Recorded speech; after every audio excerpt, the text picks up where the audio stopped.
পল্টু, পল্টু, আমি এসেছি।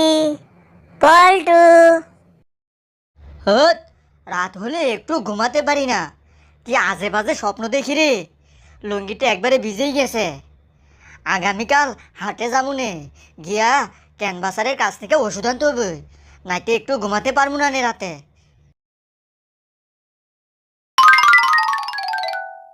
দোস্ত পল্টু, কি ব্যাপার? এত তাড়াহুড়া করে কোথায় যাচ্ছিস? আর তোর চেহারাটা এরকম ফেটকা মাছের মতো দেখাচ্ছে কেন? না দোস্ত, মানে বাজারে মাঠে একটু ক্যানভাসারের কাছে যাচ্ছিলাম কি। বুঝতে পেরেছি যে আমার মতো তোর ওই একই সমস্যা মাঝে মাঝে রাতে একটু হয়ে যায় যে। দোস্ত কস কি তোর হয়? তাইলে তুই কি ক্যানভাসারের কাছ থেকে কোনো ওষুধ খাইছ? গিয়েছিলাম যে, একবার না অনেকবার, কিন্তু কাজের কাজ কিছুই হয়নি যে। তুই যা, গিয়ে দেখতে পারিস যে। ঠিক আছে আপেল, তুই বাড়িতে যা, আমি বাজারে মাঠে গেলাম। ওকে বন্ধু, তাহলে আমি গেলাম।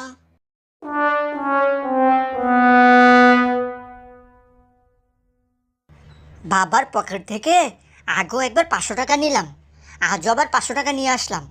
বাবা যদি টের পায় নে, তাহলে বাড়িতে গেলে আজ ইচ্ছা মতো পেদানি দিব নে।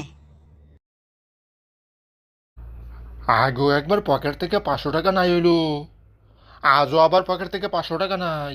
টাকা কোনটি যায়? বুলবুলি, বুলবুলি, ও বুলবুলি, জলদি জলদি এদিকে আও।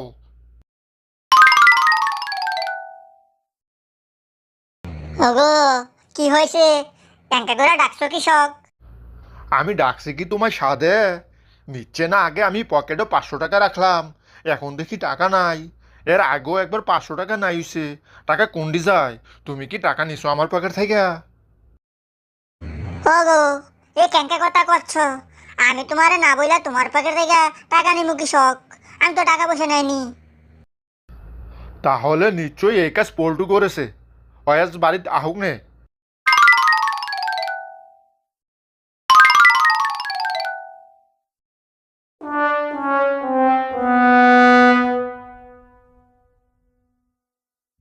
এই তো পল্টু আইছে।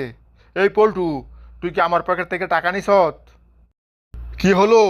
কথা কচ্ছ তো কৃষক, জলদি জলদি টাকা বার কর। মিথ্যে না, দেরি করলে পিঠের চামড়া থাকবো না নে। টাকা আমি নিয়েছি ক্যানভাসারের কাছ থেকে ওষুধ আনার জন্য। তোর শারীরিক কোনো সমস্যা থাকলে আমাদের কাছে বল। তোর ক্যানভাসারের কাছে যাইতে হবে কৃষক। আমাদের বাড়ির পাশেই তো ভালো বিশেষজ্ঞ ডাক্তার আছে, ডাক্তার তরমুজ আলী। আগামীকাল তোরে ডাক্তার তরমুজ আলীর কাছে নিয়ে যামুনে। ঠিক আছে, তোমাদের কাউকে যেতে হবে না, আমাকে কিছু টাকা দিও, আমি আগামীকাল ডাক্তারের কাছে যাবো নে।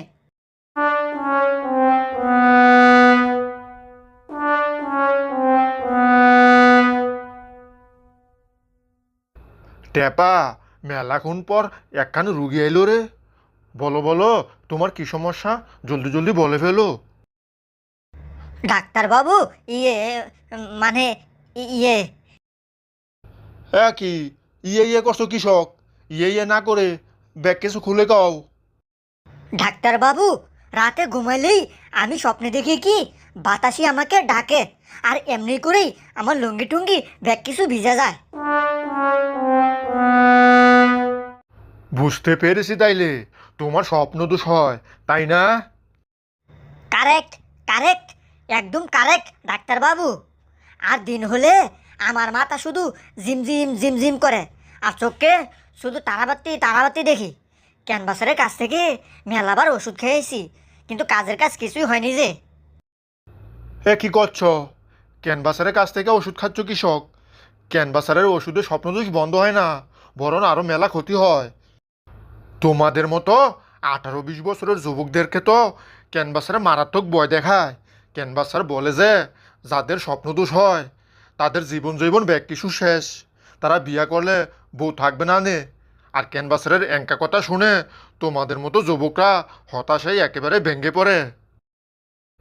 আসল সত্য কথা কি, স্বপ্ন তো স্বাস্থ্যের কোনো ক্ষতি করে না, দাম্পত্য জীবনেও এর কোনো প্রভাব পড়ে না।